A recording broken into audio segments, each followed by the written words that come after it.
nahuli kam na di umano ang kagaspangan ng ugali ni First Lady Liza Marcos matapos ibulgar ng isang vlogger ang tila pangbabastos di umano ni Liza Marcos sa dating First Lady na si Imelda Marcos. Hindi nga makapaniwala ang marami sa ating mga kababayan sa nakita nilang tunay na ugali di umano ni First Lady. May personal experience ako, nakita ko yung binastos niya si First Lady.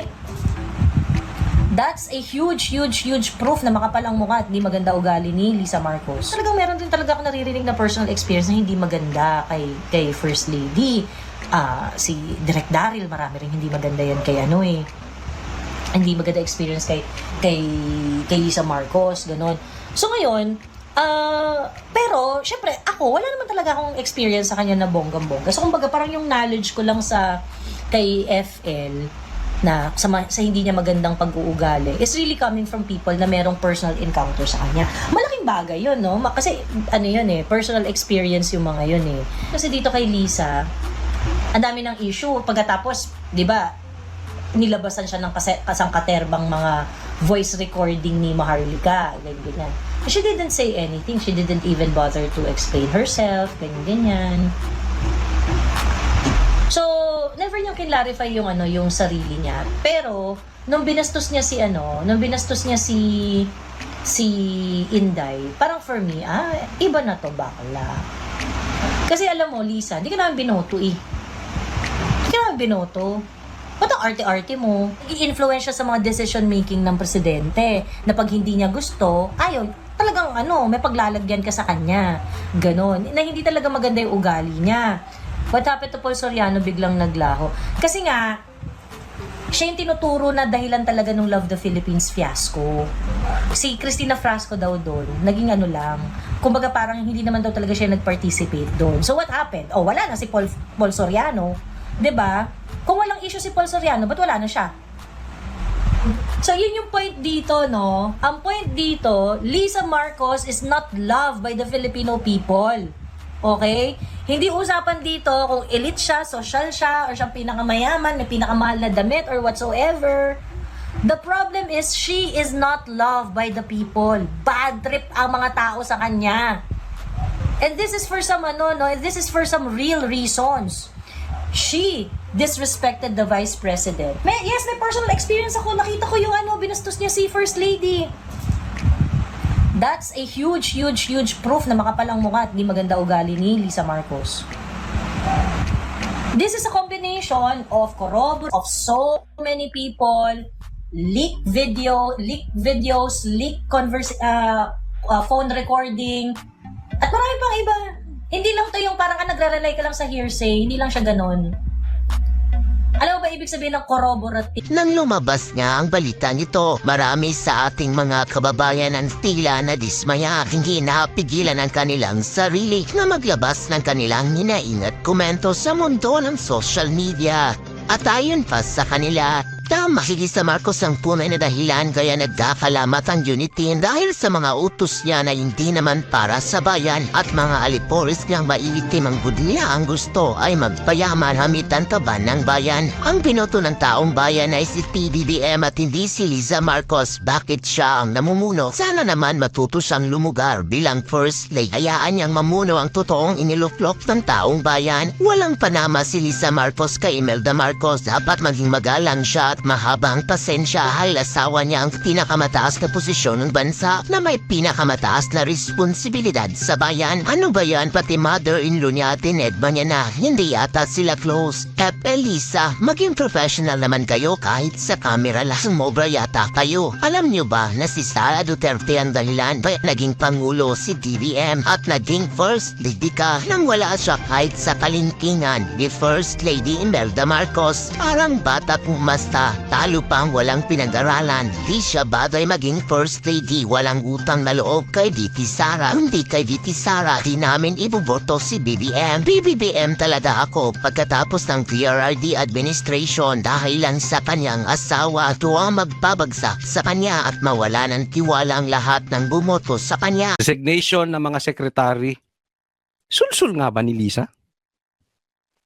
Kasunod ng anunsyong courtesy resignation, nagsimula na ang tanggalan at barasalan sa gabinete ni Pangulong Bongbong Marcos. Pero ang economic team mananatili. Nakatutok si Ivan Mayrina. Isang araw matapos pagbitiwin ng kanyang buong gabinete, agad inanunsyo ng Malacanang na 7 sa kanila ang mananatili sa pwesto. Si retired Chief Justice Lucas Bersamin, mananatiling Executive Secretary. The President declined the courtesy resignation that I tendered. And just this morning, he communicated to me that I have his full backing for as long as I wish to work for him. Hindi rin tinanggap ng Pangulo ang pagbibitiw ng 5 kalihim ng kanyang economic team. Yan ay sina Department of Economy, Planning and Development o DepDev Secretary Arsenio Balisacan, Finance Secretary Ralph Recto, Trade and Industry Secretary Cristina Roque, Budget Secretary Amena Pangandaman, at Special Advisor to the President on Investment and Economic Affairs, Frederick Go. Dahil sa kahalagahan ng economic team sa buhay ng ating bansa, yan po ang unang inaksyonan ng ating Pangulo. Pero may ilang Okay, eto yan. So pinag-resign niya, ang kwento dyan, pinag-resign niya yung mga secretaries. Tapos, meron naman siyang hindi pinirmahan. Meron siyang hindi tinanggap na resignation. Tingnan niyo to si Marcos. Niloloko talaga Pilipino, no? Unang, galawang duwag na yan. Bakit mo pinag-resign? Tanggalin mo. Kung alam mo, palpak, sabihin mo, oy, lumayas ka dyan, palpak ka. Ang kaya mo lang galawin, yung mga katulad nila, na hindi mo kakampi. Nila Arnel Ignacio. Yung patas. Pero pag mga kaibigan mo, hindi mo kayang sabihin, weak ka talaga, Marcos. Dapat tinanggal mo, ay, Boeing. Mga ganun ba? Example lang. Palpa ka. Alis ka dyan. Pinag-resign mo lahat. Tapos may ni-retain ka. Dilinis pa nga lang ka. Ayan ang katangian ni Marcos. Hindi niya kaya. Pagka meron siya mangyari, hindi niya kaya mang-diretso. Weak. Di ba, panluloko anong ginawa niya sa tao? Di gumagawa lang siya ng issue. Alam mo, para sa akin, gusto lang na itong pagtakpan yung kapalpakan ng eleksyon. Drama lahat ito. All drama to. Sobrang bulilyaso yung eleksyon. Una, ayaw maniwala ng taong bayan na hindi nagkadayaan. Pangalawa, they failed. Marcos failed alyansa. Hindi niya naipanalo. Isipin mo, ang nasa top, Duterte at saka Pink, tapos siyang nakaupong presidente. It speaks a lot. Ayaw na ng Pilipino sa Marcos. Masakit, Marcos, di ba? Yan ang katotohanan. Ikaw lang ang presidente, hindi nakapagpatap ng mga senador mo. Kasi ayaw na ng tao sa iyo eh. Hindi ka na nakakatulong. Wala ka nang naitulong kung hindi pera at makinarya. Pero yung pangalan mo, Marcos, dumidistansya na nga sa iyo eh. Pansin mo nung eleksyon? Yung victory party nyo nga walang umatin, lito-lapit lang daw. Oh, dumidistansya na sila sa inyo, sa iyo. Kaya ito, pantakip. Pantakip sa kahinaan mo na magpanalo ng kandidato dahil ayaw na, sukang-suka na sa'yo ang taong bayan. Kaya blanco ngayon niya, no? Tapos may pinabalik ka. Parigo doon ang ginawa ang Pangulo. Si Foreign Affairs Secretary Enrique Manalo, papalitan ni Senior Undersecretary Teresita Lazaro sa liderato ng DFA. Babalik si Manalo bilang Permanent Representative ng Pilipinas sa United Nations, kapalit ni Ambassador Antonio Manuel Agdameo na magre-retiro na. Sige, magsiritayin na kayo. Papalitan naman ni Energy Secretary Rafael Lutilla si DNR Secretary Antonia Yulo Loizaga. Si Loizaga, magpapahinga raw muna pero maaaring ma-appoint muli sa ibang posisyon. Magsisilbi namang OIC ng DOE, si Yusek Sharon Garin. Nauna nang sinabi ng Malacanang na Ito lang Nako'y napapaisip. Idea kaya ni Marcos? Kasi may nagsabi sa akin eh. Mahina utak nito si Marcos, weak to. Hindi niya maiisip yung idea na magpa-resign ng cabinet. Kaya nga yan ang pinost ko sa Facebook ko eh. Hindi niya idea. Ito ba, Marcos, Bongbong, matanong ko lang. Idea ba ni Lisa to? Naisip ko, kanino kayang idea? But it's not an idea of Marcos. Ano pa isip ko, si Lisa kaya? Kasi inistylan. Alam naman natin to si Lisa at si Tamba talagang sila yung kampi-kampi dyan, di ba? At may kumalat nga na di umano ay nagkakalaglagan na pinapatanggal nga. Di umano may lumabas na letter na may mga cabinet members ni Marcos na pinapatanggal di umano etong sila Tambaluslos dahil sa mga kapalpakang ginawa. Mga wrong decision na tinatamaan ng Malacanang, di ba? Nabalitaan nyo yun. Totoo man yun or hindi, biglang pumutok yung kay Chanco. Anong sabi niya? Kaya naman napilitan lang yung mga congressman pumirma ng impeachment dahil hindi sila releasan, hindi sila bibigyan ng budget pang proyekto. So, para mabigyan sila ng budget pang proyekto, pumirma sila. In short, nagkaroon ng vote buying. 'Di ba? Ginamit ang pondo ng taong bayan para manipulahin ang mga congressman na mukhang pera. So, pirma sila. So, kung titingnan natin, itanggi man ng Malacanang na meron siya mga sekretary na sinasabing tanggalin si Tambaluslos na nag-leak yung papel, whether totoo yan or hindi, lumalabas, hindi natin masisisi ang taong bayan kung iisipin nila na totoo. Dahil mismo yung kanilang campaign manager ng Team Alyansa nung nakaraang eleksyon ay nilalaglag si Tamba. So in short, may laglagan na coming from the palace and the house. Kasi talagang nararamdaman na nila yung pressure ng taong bayan dahil sa kapalpakan at gutom na nangyayari sa bansang Pilipinas. So magsisisihan niyang mga yan. Naintindihan po? So maglalaglagan niyang mga yan. Kaya napaisip ako, talagang alam mo, alam naman natin yan na etong si Lisa at si Tamba close yan Di ba?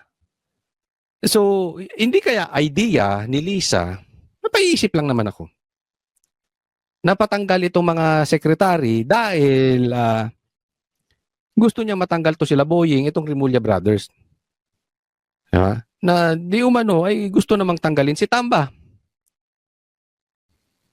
Pero hindi nila pwedeng diretsuhin itong sila Boying, di ba? So, kunwari, pinapatanggal lahat, pero merong pinabalik. No? Ako, opinion ko lang naman yan.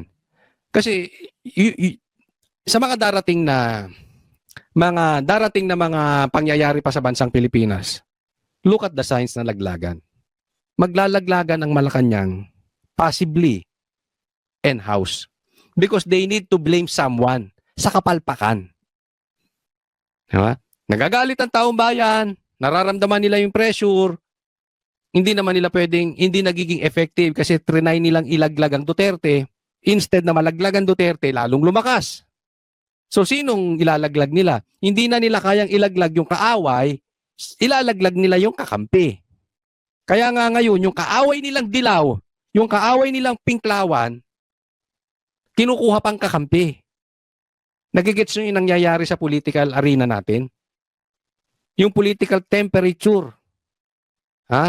Ganun pong nangyayari ngayon. Hindi nyo malaglagan Duterte sa kapalpakan ninyo, magsisisi kayo ng iba, ng kakampi ninyo, and then kukuha kayo ng sinuka ninyo na dati nyong kaaway na pumunta sa panig ninyo dahil alam nyo hindi effective. Gets? Para ilaglag yung kabilang kampo. So, abangan po natin. Abangan natin kung magpapatuloy, tandaan nyo ito sasabihin ko, kung magpapatuloy ang laglagan ng Malacanang at house.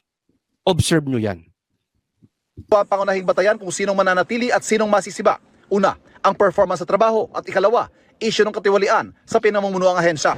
Si Loizaga hindi naman daw nasangkot sa issue ng katiwalian, pero Maybe there is just a perception, I don't know how fair or unfair that perception is, na mas Basta ito abangan natin.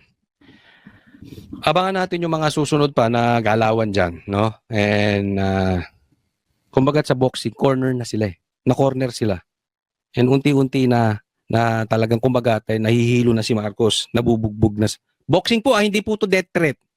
Hindi ito sakitan. Sports po. Nabubugbog na, nasusuntok na ng kalaban. So hindi na nila malaman ang gagawin. Kaya nga itong cabinet resignation isang gimmick nila yan eh. 'Di ba? Para magkaroon ng time out. 'Di ba pag sa boxing kung nahihilo ka na anong gagawin mo? Yayakapin mo yung yung kalaban mo. Ganyan ang ginagawa kasi hindi na nila kayang lumaban head on. Niyayakap na lang ng niyayakap para hindi sila ma-knockout. Ganyan po ang ginagawa ng Malacanang. Next topic po tayo. Eto. Debate BBM versus Arnel Ignacio. Sana maganap yan. Pag-usapan natin.